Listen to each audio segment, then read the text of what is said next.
wabarakatuh.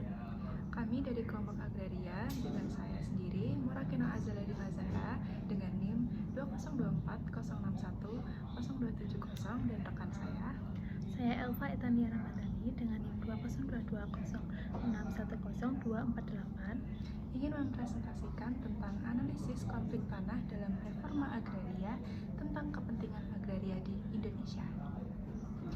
Pembahasan mengenai konflik agraria di Indonesia tidak hanya memuat analisis mengenai akar permasalahan, tetapi juga mengkaji bagaimana dinamika konflik tersebut berkembang, bagaimana aktor-aktor terlibat berinteraksi dalam konteks konflik, serta bagaimana solusi dapat dirumuskan secara realistis dan berkelanjutan.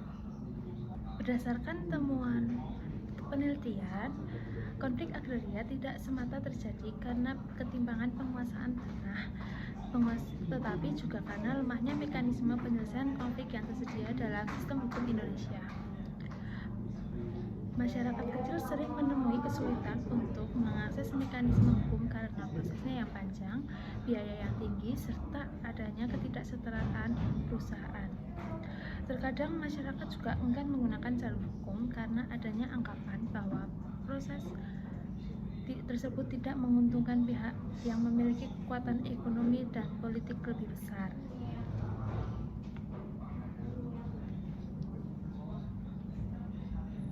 Temuan lapangan menunjukkan bahwa masyarakat biasanya mencoba menyelesaikan konflik secara informal terlebih dahulu, namun ketika negosiasi gagal, konflik meningkat menjadi protes terbuka atau benturan fisik. Kondisi semacam ini menunjukkan bahwa mekanisme penyelesaian sengketa formil perlu diperbaiki dan dibuat lebih responsif terhadap kebutuhan masyarakat.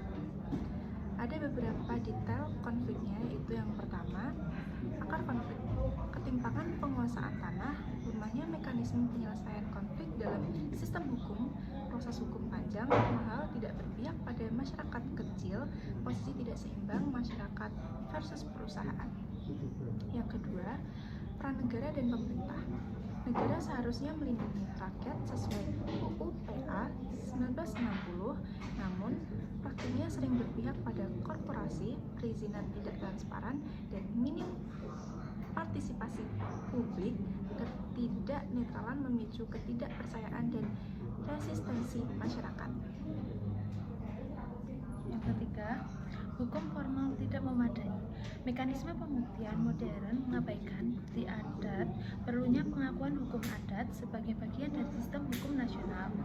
FPIJ belum diterapkan, persetujuan masyarakat sebelum izin perusahaan.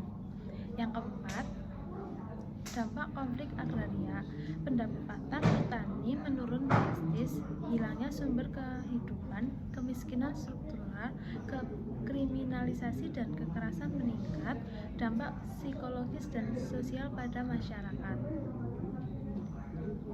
Yang kelima adalah dimensi budaya. Tanah adalah identitas dan ruang hidup masyarakat adat. Kehilangan tanah sama dengan hilangnya jati diri dan warisan budaya. Penyelesaian harus mempertimbangkan pemulihan budaya. Keenam, atau yang terakhir adalah rekomendasi penyelesaian konflik model penyelesaian inklusif dan partisipatif. Pembentukan forum dialog multi pihak masyarakat, perusahaan, pemerintah, dan independen. Evaluasi izin bermasalah dan reformasi kebijakan agraria. Pemetaan partisipatif wilayah adat, penguasaan kapasitas lembaga agraria negara. Kesimpulan dari kelompok kami yaitu konflik agraria di Indonesia merupakan persoalan struktural yang berakar pada ketimpangan penguasaan tanah, tumpang tindih regulasi, lemahnya pengakuan terhadap hak ulayat, serta dominasi korporasi yang difasilitasi oleh kebijakan pemerintah. Temuan dalam penelitian menunjukkan bahwa lebih dari 10.000 kasus sengketa agraria terjadi setiap tahun, dengan 70% diantaranya melibatkan perusahaan perkebunan. Kondisi ini diperparah oleh disharmoni antara UPA 1960 dan berbagai undang-undang sektoral yang memberi negara kewenangan luas untuk menetapkan kawasan tanpa melibatkan masyarakat. Akibatnya, masyarakat adat dan petani kecil berada dalam posisi rentan karena klaim atas tanah mereka tidak diakui secara formal. Dampak konflik tidak hanya berupa kerugian ekonomi seperti penurunan pendapatan petani dari 50%, tetapi juga memicu ketegangan sosial, kriminalisasi, dan kehilangnya identitas budaya masyarakat adat.